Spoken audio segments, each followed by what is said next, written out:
할렐루야. 예, 한 주간 잘 지내셨습니까?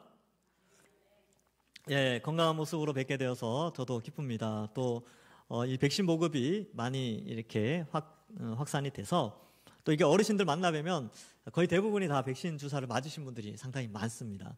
그래서 참 안심도 되고요. 그래서 예배 드릴 때도 우리가 마스크를 계속 쓰지만 참 이렇게 안심하고 예배 드릴 수 있게 된 때가 또 되었습니다.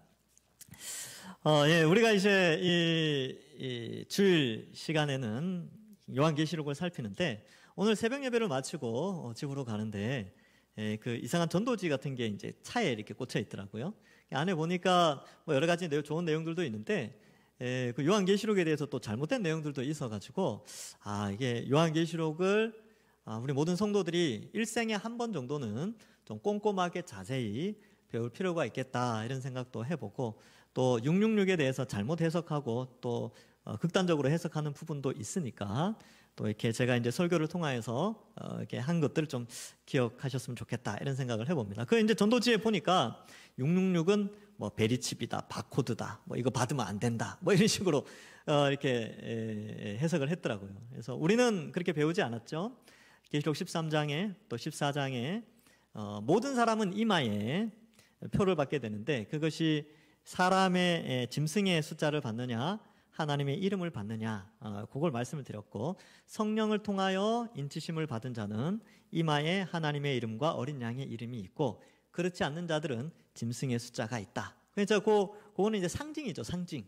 예, 그죠? 근데 그거를 뭐 베리칩이다, 바코드다 이런 형태로 문자적으로 해석을 하면 안 되는데 그런 내용들이 좀 있는데 그런 것들 좀 경계하시면 되겠습니다. 자, 우리 교단에서도 이제 그렇게 결론을 내렸어요.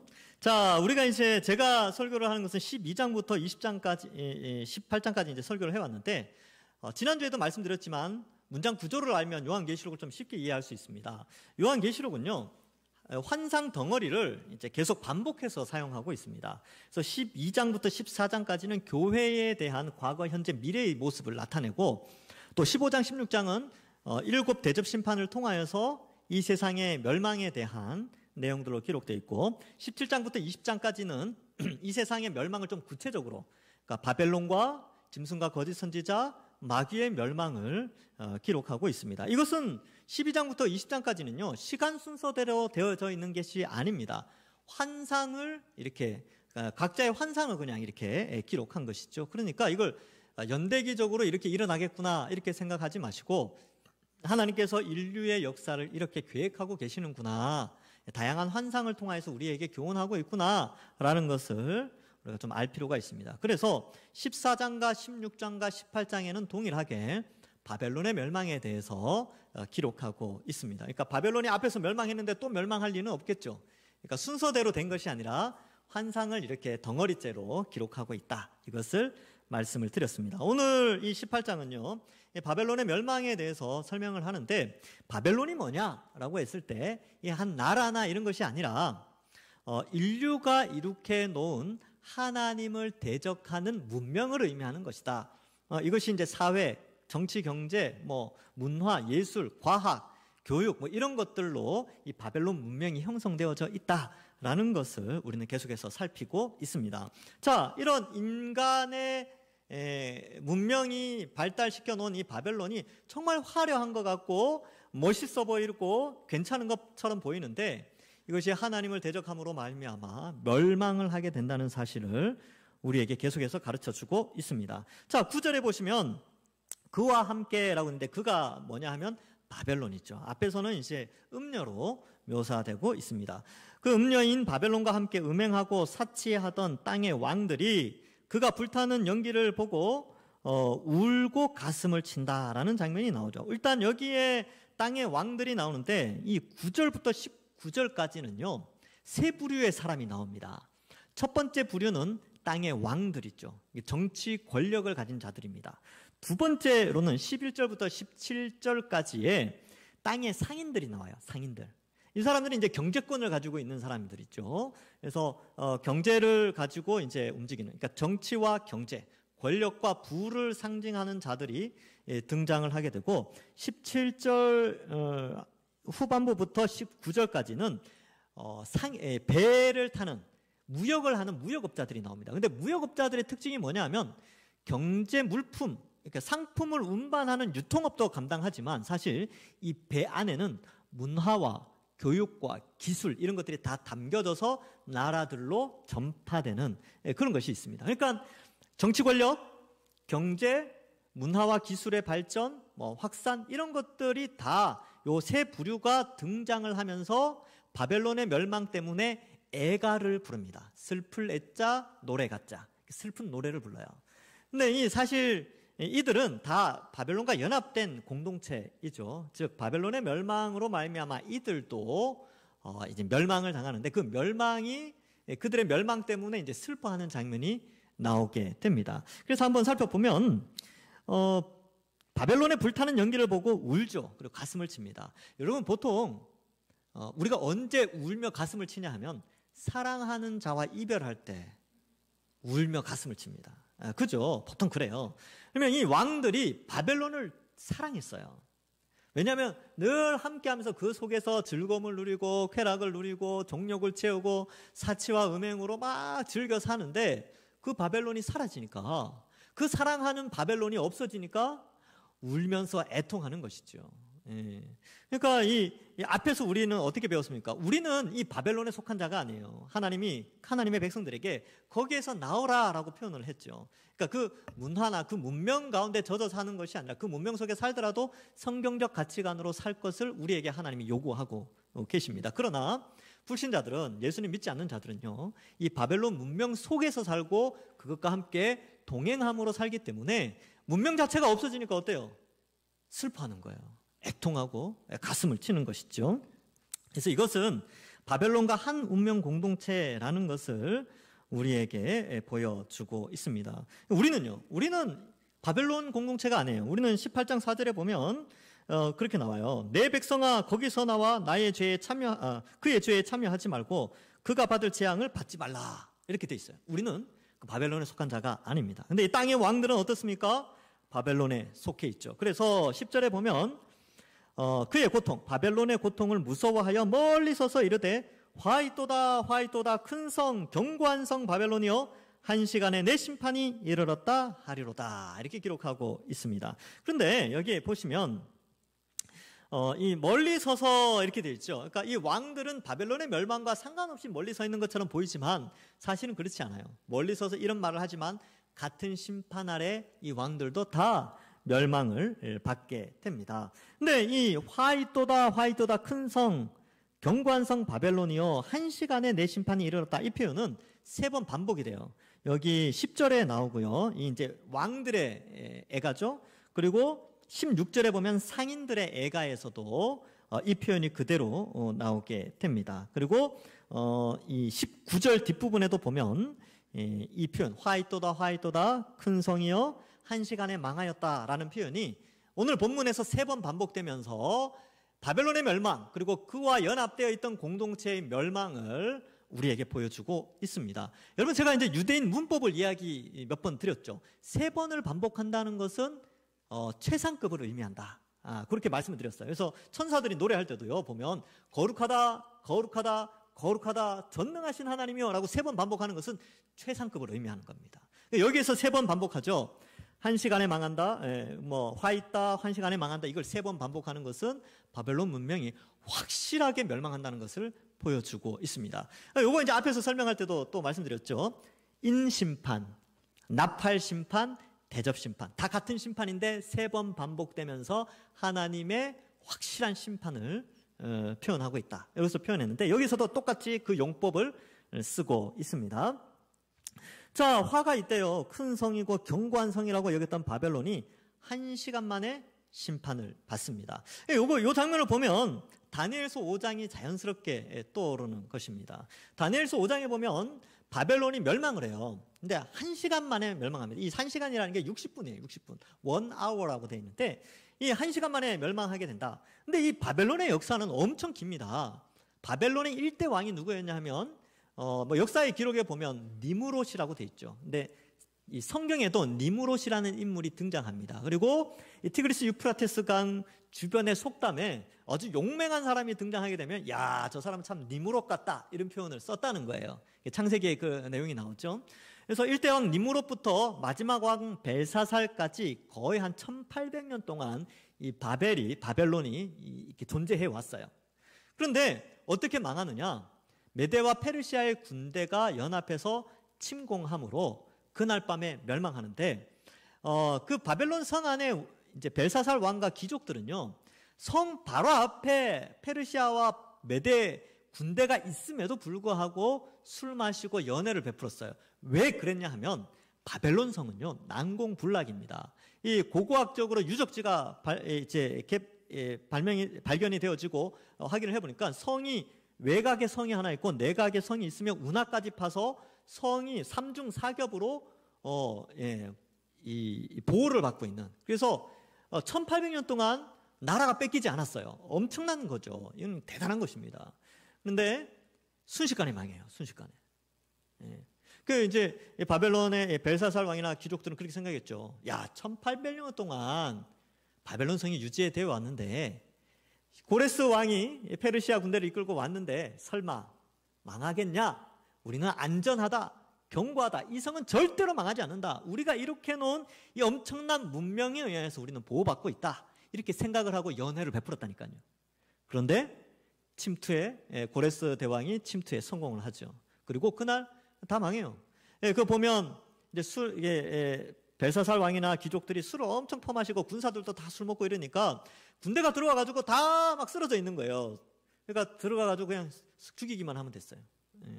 그래서 바벨론이라는 나라가 순식간에 지도에서 없어집니다. 요 내용이 어떻게 그렇게 갑자기 멸망할 수 있는가 궁금하지 않습니까? 자세한 내용이. 궁금하신 분들은 홈페이지에 들어가시면 다니엘서 5장 특강이 준비되어 있습니다. 그래서 실시간 영상 거기 이제 클릭을 해보시면 지난주 청년부에서 녹화한 게 있고, 청년부 녹화할 때는 강의 이름을 바꿔가지고 제가 녹화하는 바람에 다시 녹화를 했어요. 강의 이름 제대로 해가지고. 근데 그거 이제 고화질로 올려놨으니까 한번 들어보십시오. 아주 재밌습니다.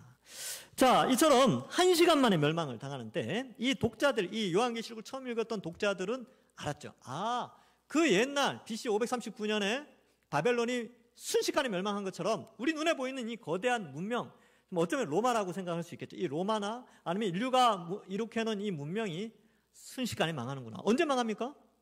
예수님 오시면 망하게 돼 있습니다. 예수님 오시면 다 없어져요. 이 정치 권력들, 여러분 눈에 보이는 권력들 있잖아요. 뭐 권력을 잡고 막 정치가 각 나라마다 200여 개 나라에 정치라는 게 있잖아요. 존재하죠. 그러나 그 모든 정치 개념이 다 없어집니다. 없어져요. 민주주의, 사회주의, 공산주의, 뭐 전제주의, 무슨 주의 다 없어져요. 다 없어지고 예수님 오시면 어떻게 됩니까? 하나님이 통치하시는 왕정, 하나님의 왕국, 킹덤, 왕이 다스리는 나라가 이 지구상에 이루어지는 것이죠. 그러니까 모든 인간이 개발한 모든 정치체제는 없어지는 거예요. 다 사라집니다. 그것을 우리에게 말씀해 주고 있습니다. 그래서 심판이 이르렀죠. 이제 왕들이 이렇게 애통을 하게 되고요. 이제 11절부터는 상인들이 등장합니다. 상인들. 이 경제를 붙잡고 있는, 이렇게 제국의 돈을 붙잡고 있는 강력한 경제력을 가진 상인들이 그들도 이제 울어요. 땅의 상인들이 그를 위하여 울고 애통하는 것은 다시 그들의 상품을 사는 자가 없습니다. 그러니까 이 상인들도 역시 바벨론과 연합되어 있는 자들이기 때문에 바벨론의 멸망과 함께 같이 망하는 자들이에요. 그러니까 더 이상 물건을 팔 수 있는 이 세상이 사라지니까, 이 본인들이 생각하는 경제체제가 다 무너져 버리니까 애통하죠. 울죠. 그래서 어떻게 됩니까? 12절부터 14절까지 온갖 것들이 등장하게 되는데 그 내용들이 뭡니까? 보면 보석들, 그리고 의류, 그릇, 향식료, 가축, 이런 것들이 등장하게 됩니다. 그러니까 경제체제의 붕괴가 일어나니까 그 경제를 가지고 권력을 유지하던 상인들이 애통해 하는 것이죠. 이들도 돈을 사랑했어요. 상인들은 돈을 사랑하죠, 원래. 근데 그 사랑하는 것들이 사라지니까 어떻게 됩니까? 슬퍼하는 것이죠. 그러면 자 봐요. 이 경제도 같이 무너지게 되는데 이 경제 붕괴를 통하여서 우리가 좀 알 수 있는 것은 이 시대의 인간이 만들어 놓은 경제 체제는 어떻습니까? 예, 뭐 자본주의, 뭐 공산주의, 물질 만능주의, 시장 경제 체제, 무한 경쟁 체제 뭐 이런 거 있죠. 그다음에 약육강식의 원리, 이런 모든 것들이 다 사라진다는 거예요. 다 사라져요. 예, 다 사라지고 어떻게 되느냐? 더 이상 경쟁 없이 모두가 행복하고 배부른 세상이 열리게 되는 겁니다. 그래서 이 인간의 이 죄로 물든 이 세상은 늘 남의 것을 뺏어야 자신의 부유를 차지할 수 있는 그런 상황인데, 마지막 주님이 오시는 날에는 그런 모든 경제체 제한된 재화로 말미암아 경쟁하여 부를 이렇게 축적하는 그런 시스템이 다 무너지고, 예수님 믿는 사람들은 어떻게 되냐면 모두가 풍성한, 모든 사람이 배부른 그런 세상이 열린다는 거예요. 그걸 잠깐 보여준 적이 있는데, 그게 언제냐면 예수님이 이 땅에 계실 때 오병이어 사건 때 이걸 잠깐 보여주셨어요. 여러분, 오병이어 사건을 보면 물고기 2마리와 보리떡 5개는 이걸 경쟁해야 먹을 수 있는 그 한계죠. 그런데 예수님이 딱 등장해서 어떻게 이루어 가시냐면 이걸 극복하는 거죠. 이거를 남자만 5,000명, 뭐 다 합치면 한 2만 명 이상이 되겠죠. 그 사람들이 배부르게 먹어요. 경쟁하지 않습니다.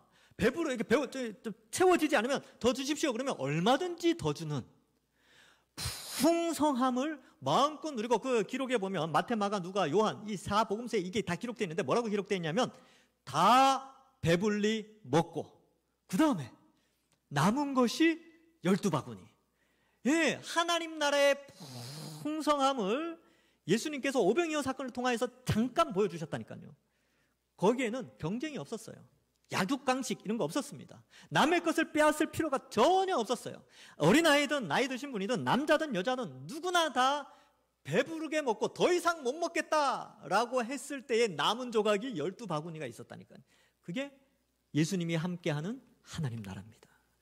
그 나라가 예수님의 재림으로 말미암아 완성되어지는 것이죠. 그러므로 현재 우리 눈에 보이는 이 경제 체제는 사실은 완전한 것이 없어요. 다 부족합니다. 그래서 우리가 소망해야 될 것은 뭐예요? 주님 빨리 오시면 됩니다. 빨리. 주님 속히 오시는 거죠. 그래서 이 시대는 그래요. 이 시대는 이렇게 부족함이 많습니다. 어떤 사람은 좀 많고 어떤 사람은 좀 부족한데, 그러나 누릴 수 있는 기간도 짧아요. 여러분 1,000억이 있다고 해도 그 몇 년 쓰시겠습니까? 이제 몇 년 더 쓰시겠어요? 얼마 못 쓰죠. 예. 그러나 영원한 하나님 나라의 축복은요, 영원히 누릴 수 있는 겁니다. 영원히 누릴 수 있어요. 그러니까 우리는 그걸 바라보면서 살아가는 것이죠. 그러니까 이 땅에 눈에 보이는 경제 체제에 이제 더 가졌다고 교만하고 가지지 못하였다고 막 절망하고 원망하고 막 미워하고 이래서는 안 된다는 거예요. 예. 다 사라질 것이기 때문에 그렇습니다. 이제 그 풍성함을 요한계시록 21장, 22장에서 설명하는데 빨리 다가왔으면 한 8월 달 돼야 될 것 같아요. 7월 말? 8월 달쯤 되면 요한계시록 21장, 22장을 하는데 그때는 여러분 들을 때마다 은혜가 되실 거예요. 들을 때마다 감격스럽고, 우와, 내가 지금 적금해 놓은 게 그거구나. 예, 제 적금 내용을 알려드리겠습니다. 요한계시록 21장, 22장을 통해서 우리가 지금 뭘 축적해 놓고 살아가는지 알려드릴게요. 그러니까 이 땅에서 좀 없어도 괜찮다니까요. 예, 좀 괜찮아요. 예.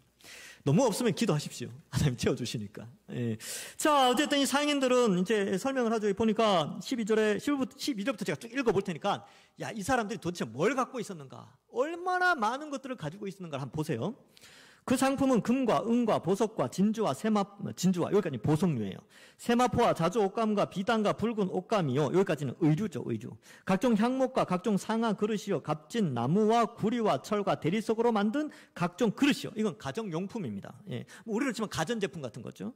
그리고 13절에 보면 계피와 향료와 향과 유향과 향유와 유황과 포도주와 감람류와 고운 밀가루와 미리요, 소, 양, 말, 수레, 종들, 사람의 영혼, 이렇게 되는데, 여기는 이제 음식류와 뒤에는 이제 재산이죠. 이렇게 소, 양, 말, 이 가축들은 뭐 종까지, 옛날에는 이게 노예를 가축 취급했으니까 다 포함해서 아주 풍성한 상인들이 이러한 것들을 팔았다는 거예요.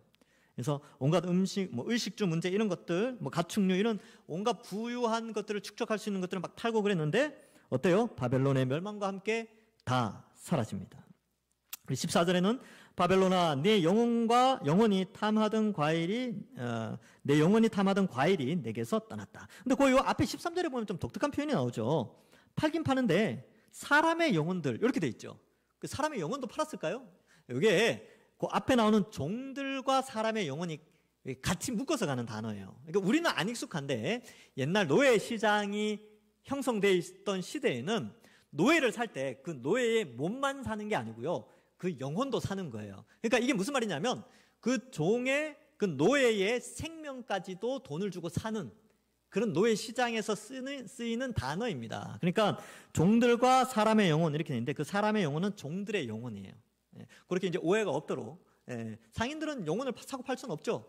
이렇게 노예를 사고 팔면서 이러한 표현들을 썼다는 것을 이제 이해하시고 과일까지도 뭐 하여튼 먹는 것 이 모든 것들이 결코 이것들을 다시 보지 못하리로다. 여러분 그 20절 이하 뭐 21절 이하에 보면 이 다시 결코 다시 이 표현이 6번이나 반복됩니다.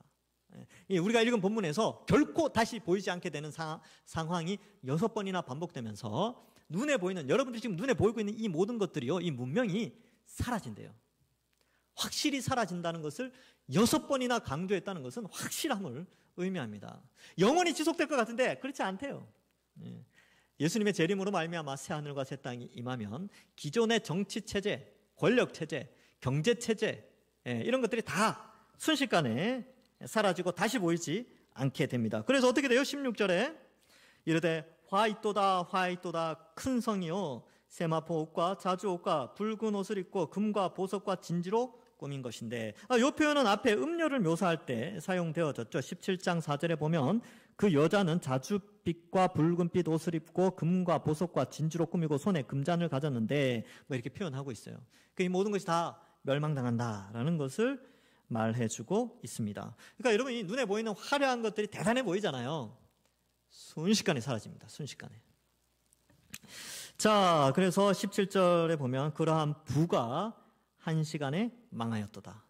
그래서 이 바벨론의 멸망, 이제 BC 6세기, BC 539년에 벨사살 왕에 의해서 멸망했던 그 바벨론이 왕이 아무리 화려하고 그 귀족들이 많은 것들을 축적했다 하더라도 고레스 군대가 침투하면서 다 끝나버렸어요. 마찬가지로 여러분 우리가 눈에 보이는 이 화려한 것들을 영원히 누릴 것 같은데 인간들이 이 문명이 영원히 발전할 것 같죠. 지금 어떻습니까? 우주에 탐사선을 보내고 화성의 사진을 아주 고화질로 지구에 보내는 엄청난 과학이 발전한 시대. 그리고 어때요? 우주 여행을 이제 한대요. 우주 여행. 그러니까 우주를 탐사하는 게 아니고 여행 갔다 오는 거. 이걸 이제 계획하고 있는 엄청난 발전한 문명이죠. 그런데 어때요? 인간의 문명이 이렇게 발전한다 할지라도 순식간에 사라질 것을 우리에게 알려주고 있습니다. 그래서 우리는 이러한 모습을 보면서 여러분 이 곧 없어질 것에 우리 인생을 투자하는 게 아니고요. 안 없어질 것에 투자를 해야 돼요. 요즘 이제 투자 이야기가 많이 나오지 않습니까? 여러분 투자하고 계시죠? 뭐든지 재테크를 하든지 뭘 하든지 많으실 텐데 제가 오늘 영원한 투자를 알려드리겠습니다. 나중에 저한테 고맙다고 말씀하셔야 돼요. 나중에 하나님 얼굴 뵈면 그때 목사님 때문에 제가 이거 투자했습니다. 그래서 저한테 이야기하셔야 돼요. 물론 제가 알리는 게 아니라 성경에 나오니까. 여러분 보이는 100년에 투자하는 게 아니고요. 보이지 않는 1000년, 만년, 억년, 수천억 년 영원의 풍요로움에 투자하셔야 돼요. 예수님도 이 땅에 오셔서 얼마나 하실 말씀이 많았겠습니까? 그런데 예수님도 오셔가지고 너희 재물을 하늘에 쌓아라. 거기에는 도둑도 없고 녹도 쓸지 않는다. 이렇게 영원하다는 거예요. 이 땅에서는 녹 쓸고 도둑 들고 하는 것처럼 제한되어 있다. 이 땅에 투자하는 건 제한되어 있는데 영원한 것에 재테크를 하라는 겁니다. 투자를 하라는 거예요. 알려드렸습니다. 어떻게 아시겠습니까? 영혼에 투자해야죠. 그래서 진리를 알아가는 일에 힘쓰고 주의 몸된 교회를 위해서 수고하고 헌신하고 봉사하고 또 나가서 복음 전하고 이러한 일은 영혼에 투자하는 일이라는 사실을 알고 거기에 투자하고 거기를 소망하고 이 땅에 눈에 보이는 것들요. 사실 이 땅에 투자하는 것은 순식간에 사라질 수 있어요. 그죠? 저는 잘은 모르지만 그렇대요. 뭘 투자했다가 하고 또 이렇게 그렇대요.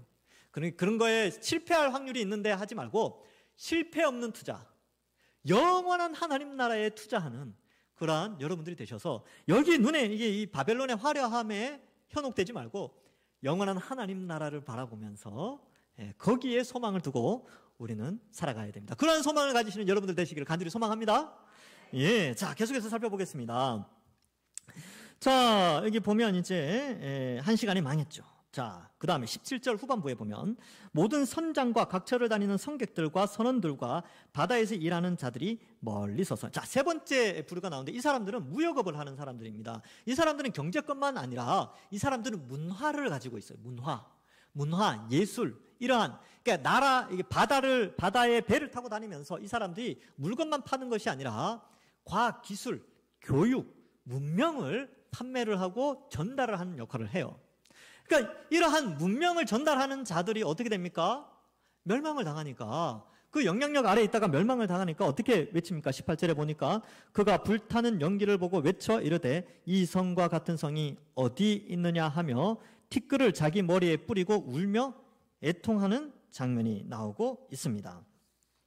여기 이제 티끌을 뿌린다라는 표현은요, 사실 그 두로가 멸망할 때, 에스겔서에 보면 두로의 멸망이 나오는데, 두로가 해변 도시로서 아주 상업이 발전하고 무역업, 배들이 왔다 갔다 하는 그런 항구 도시였어요. 근데 그 두로가 멸망할 것을 에스겔이 이렇게 예언을 하는데 그 장면을 그대로 가지고 옵니다. 에스겔 27장 30절에 보면 너를 위하여 크게 소리 질러 통곡하고 티끌을 머리에 덮어 쓰며 제 가운데 뒹굴며, 여기 이제 두로가 멸망할 때 그렇게 됐다는 거예요. 근데 곧 이미지를 그대로 여기에서 가지고 와서 그 두로의 무역업을 하던 자들이 멸망했던 것처럼 온 인류의 이 바벨론의 영향력 아래 모든 나라의 이런 무역업을 하던 이러한 자들이 순식간에 바벨론의 멸망과 함께 망한다는 것을 알려주고 있습니다. 그리고 그들도 고백하죠. 화이토다, 화이토다, 이 큰 성이여, 바다에서 배부리는 모든 자들이 너의 포배로운 상품으로 치부하였더니 한 시간에 망하였도다. 바벨론이 망했지만 그와 함께 했던 선원들 그리고 그 성객들 다 같이 망했다는 것을 우리에게 알려주고 있습니다.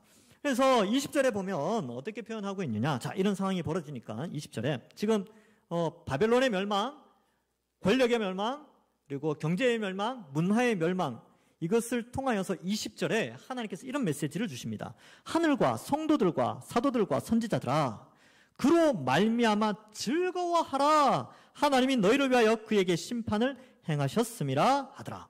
이 놀라운 반전이 일어나죠. 지금 앞에까지는 굉장히 좀 어두운 분위기죠. 막 멸망하고 이게 굉장히 어두운데 사실 이것은 우리와는 상관이 없어요.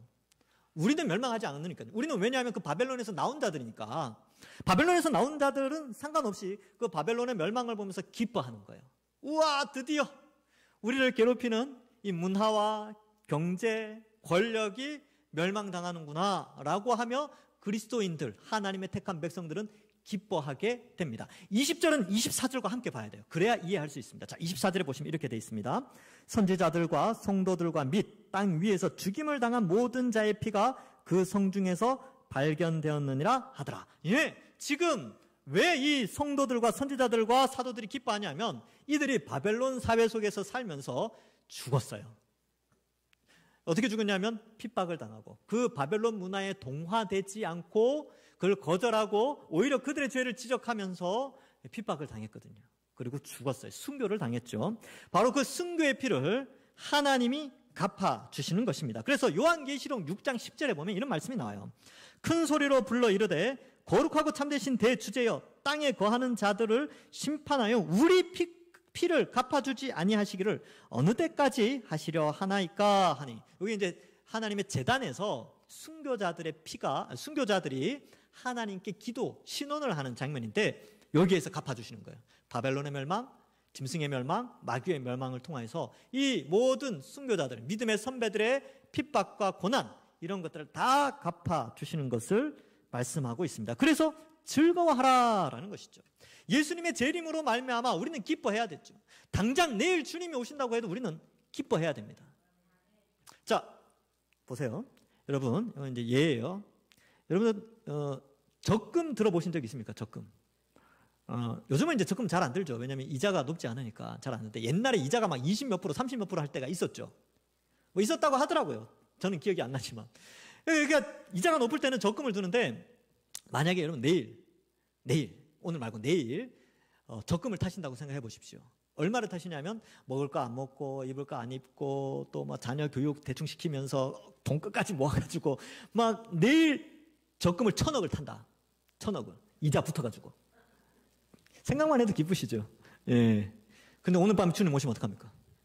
오늘 밤에 주님 오시면 기쁨으로 맞이할 수 있겠습니까? 예, 기쁨으로 맞이하셔야죠. 왜냐하면 1,000억을요 써봤자 100년을 못 쓴다니까요. 1,000억을 마음껏 써도 100년을 못 써요. 근데 주님 오시면 영원히 1,000억보다 더 많은 풍성함을 누리면서 살게 되니까 1,000억은 휴지 조각과 같은 거예요. 영원한 하나님 나라에 비하면 이 땅의 1,000억은 아무것도 아니에요. 예. 그러니까 기뻐해야 되죠. 기뻐해야 돼. 제가 결혼하기 전에 제 친구가 그랬어요. 너 내일 결혼하는데 오늘 밤에 주님 오시면 어떡하냐고. 내가 그래서 당당하게 이야기했어요. 기쁨으로 맞이한다고. 예, 기쁨으로 맞이한다. 제가 아내한테도 옛날에 이야기했어요. 예, 제 친구 있어요. 예, 목사님입니다. 그 친구도. 아니, 그렇습니다. 여러분, 당장 내일 우리 인생에 눈에 보이는 아무리 화려하고 즐거운 일이 있다 할지라도 오늘 밤에 주님 오신다면 우리는 기쁨으로 주님을 맞이해야 되죠. 이 세상에 미련을 두면 안 됩니다. 뒤를 돌아보면 롯의 아내처럼 어떻게 됩니까? 소금 기둥이 돼버려요. 같이 멸망에 들어가는 겁니다. 이 세상에 미련을 두는 게 아니죠. 자, 그렇다면 우리가 생각할 수 있죠. 그러면 우리가 산속에 들어가서 살든지 저 섬에 들어가서 살면 되겠네요. 아니요.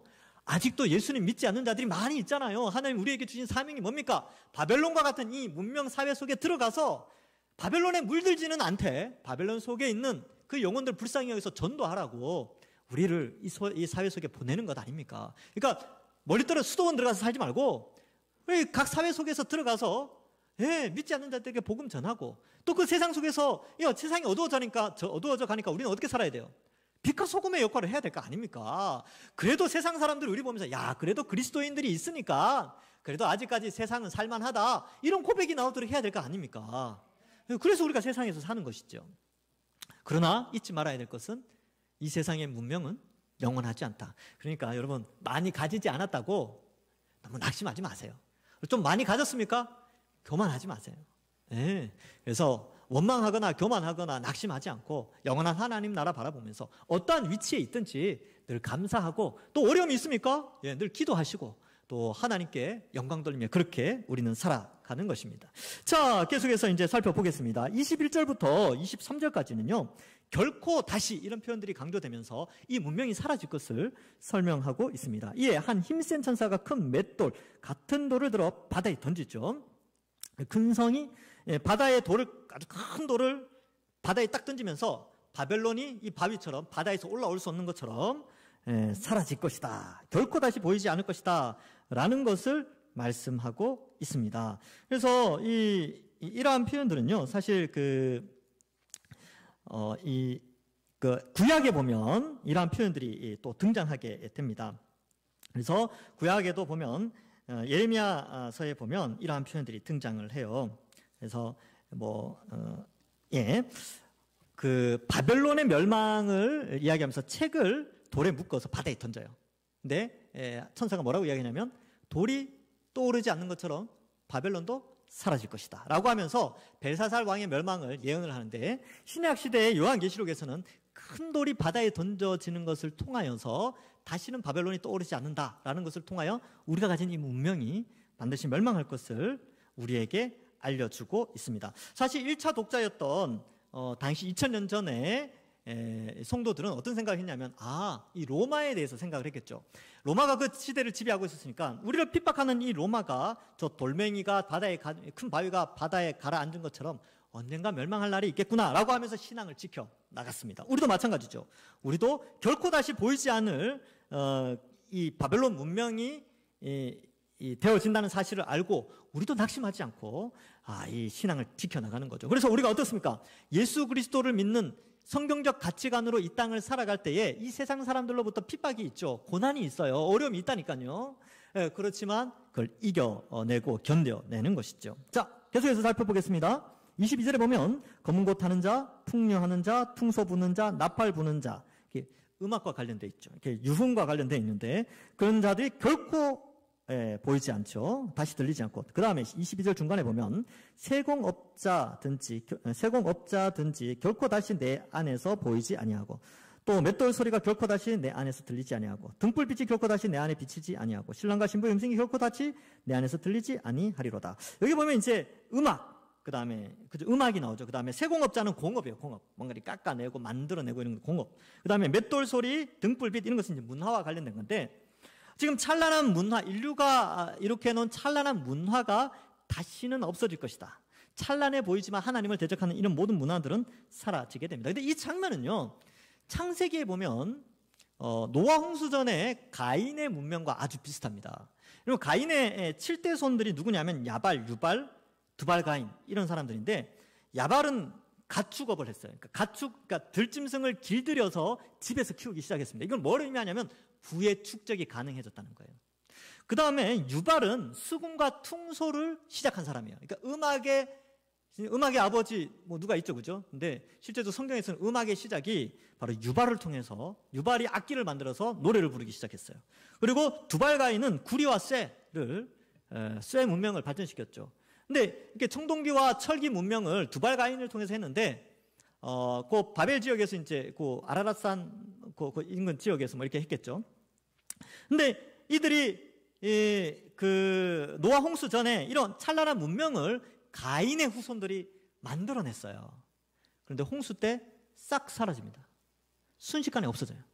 예. 지구가 자전을 하잖아요. 비가 많이 왔죠. 땅에서 물이 솟아났죠. 원래 이제 여러분들 물이 이렇게 홍수가 나면 물만 있는 게 아니라 진흙이 있잖아요. 진흙이 물에 섞여 있죠. 지구가 자전하면서 진흙이 이렇게 같이 있으니까 어떻게 하겠습니까? 싹 다 없어지겠죠. 예, 그죠? 그런 형태로 완전히 사라지죠. 문명이 완전히 없어집니다. 그것처럼 인류가 이렇게 뭔가를 대단한 걸 개발한 것 같은데, 주님 오시는 날 새하늘과 새 땅으로 바뀌어집니다. 순식간에 없어져요. 그 옛날 그때처럼. 그리고 바벨론이 멸망한 그날 밤처럼 주님 오시는 날 다 사라질 것을 말씀하고 있습니다. 말씀을 맺습니다. 여러분, 우리가 눈에 보이는 이 세상은요, 정말 화려하죠. 여러분 예배 마치고 나가보십시오. 버스가 지나가고, 자동차 지나가면서 또 사람들 뭐 타고 다니고, 핸드폰, 손 안에 핸드폰이 있고, 그죠? 문명이 발전하고, 안 없어질 것 같죠? 인류 역사상 한 번도 없어진 적이 없잖아요. 이 문명 자체가. 이때까지 존재해왔잖아요. 그럼 무슨 생각해요? 이때까지 존재했으니까 앞으로도 존재할 것이다. 이렇게 우리는 생각하는데, 그 생각을 누가 했냐면 벨사살 왕이 했었어요. 바벨론이 1800년 동안 무너지지 않았는데 안 없어진다. 우리는 지지 않는다. 라고 했지만 그날 밤에 멸망당했다니까요. 다니엘서 5장에 보면. 우리 인류의 문명도 똑같습니다. 앞으로 지속될 것 같죠? 아니요. 주님 오시는 날 순식간에 사라집니다. 그러면 어떻게 사시겠습니까? 우리는 이 바벨 문명 속에 복음 전하고 이 성경적 가치관 지켜내고 신앙생활 하면서, 비록 세상 사람들과는 좀 맞지 않다 할지라도 우리는 바벨론 사람이 아니라 우리는 거룩한 성 새 예루살렘 사람이니까 새 예루살렘의 가치관을 가지고 바벨론 사회를 살아가면서 빛과 소금의 역할, 복음 전파의 역할, 또 가지고 안 가지고 때문에 교만하고 원망하는 게 아니라 어떠한 형편에 있든지 영원한 하나님 나라를 바라보면서 감사하면서 자족하며 살아가는 그러한 자들로 우리는 살아가야 합니다. 아무쪼록 이번 한 주간 영원한 천국에 대한 소망 가지고 어떠한 삶의 어려운 형편이 있다 할지라도 성경적 가치관을 가지고 믿음의 삶 잘 살아가시는 우리 모든 주의 백성들 되기를 주님의 이름으로 간절히 축원합니다. 기도하겠습니다. 하나님, 눈에 보이는 화려한 문명을 바라보면서 때로는 거기에 함몰되기도 하고 그것을 바라보면서 그것을 추구해 가기도 하였지만, 이제는 그러한 모든 문명이 우리에게는 하나님의 영광을 위한 수단이라고, 수단뿐임을 생각하고 우리의 인생의 목적을 그런 문명의 발전이나 많이 가지는 것이 아니라 하나님의 영광, 영혼 구원, 진리 수호, 영원한 하나님 나라를 우리 인생의 목적으로 살아가는 저희들 되게 하여 주옵소서. 주님 부르시는 그날까지, 주님 다시 오시는 그날까지 우리에게 주어진 사명 잘 감당하고 성경적 가치관으로 이 거친 세상, 이 둔탁한 세상 주님 의지하며 기쁨으로 살아가는 저희들 될 수 있도록 축복하여 주시옵소서. 감사드리옵고 예수님의 이름으로 기도하옵나이다. 아멘.